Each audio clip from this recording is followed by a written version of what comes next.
I didn't want to do this, it wasn't because I thought it was beneath me. The thing was, I feel like the Ultimate Fighter is built for young, up-and-coming guys, guys who maybe are a little smaller or can go up a weight class, which there was a lot of those guys in the house.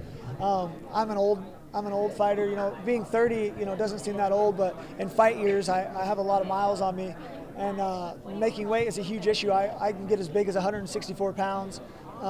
And that's a huge weight cut for me, especially 4 times in 4 weeks. So those were all things that I considered, and things that I knew were going to bother me and things that I knew were going to hurt me.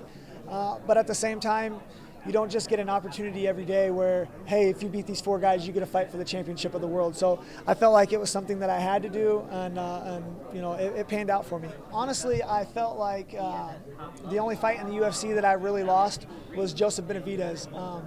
I chased Boguatinov around the cage for 3 rounds. I chased John Dodson around the cage for 3 rounds. Zach Makovsky tried to wrestle me instead of fight. So those fights, I really don't feel like I lost. I didn't get beat up. I never had a black eye. I never got rocked. I never had a bloody nose. Those guys never did any damage to me. And, you know, so I felt like I put on good performances, and I thought that's what the fight game was all about. But it's more than that. You can't just put on a good show. You have to win on top of it. And you know, when I got fired, I wasn't bitter at all. I just had a baby. It was a perfect time for me. I got to go home and spend some time with my kid and kind of unwind and, you know, become more than just a fighter. For so long, I was just a fighter, just a fighter, just a fighter.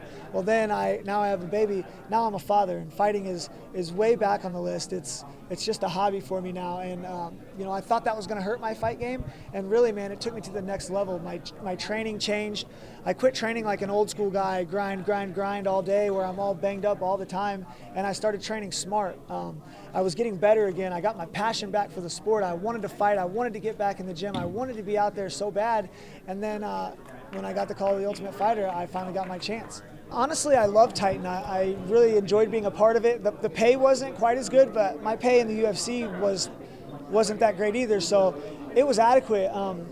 I was happy at Titan, and you know, I talked with the owners of Titan quite a bit, and you know, if they could have offered me, you know, 10,000 and 10,000 and promoted me, I would have loved to stick around and be part of their show. But they're trying to get guys like Pat Healy and pay those guys money, and he's a great fighter, but in my eyes, they're boring, and nobody really wants to watch guys like that fight. And I felt like Titan could have done a better job of promoting me and trying to sell me as a fighter and try to sell me as the guy, as the company guy. And, you know, that didn't happen, and that's fine. I know I'm not the most marketable guy, but I can fight. I haven't thought about fighting him in particular. You know, always, do you want to fight the guy with the belt? And the guy that I always looked up to and the guy that I always wanted to be good enough to beat was Dominick Cruz.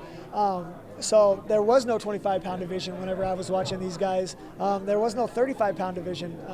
I went and helped Dominick Cruz train to prepare for Scott Jorgensen. That was the first ever bantamweight title. So I haven't put myself mentally in the cage with Demetrious Johnson a whole lot, but I've been in the mental cage with Dominick Cruz thousands of times, and that's a guy that's beat Demetrious Johnson, and that's the key to beat Demetrious Johnson. And I feel like I almost have all those things that he has. Is that where you kind of got that footwork from? Exactly.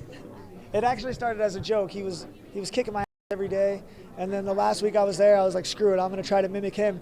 And then when I started mimicking him, I noticed that I was doing better. I was getting hit less. I was landing more. I was having more fun. When I first got started, everybody was trying to tell me, quit, switch your stance. Don't do this, don't do that. Be more traditional. But everybody's good at the traditional. The things that me and Dominick Cruz are good at, nobody else is really good at. So that's how we win fights.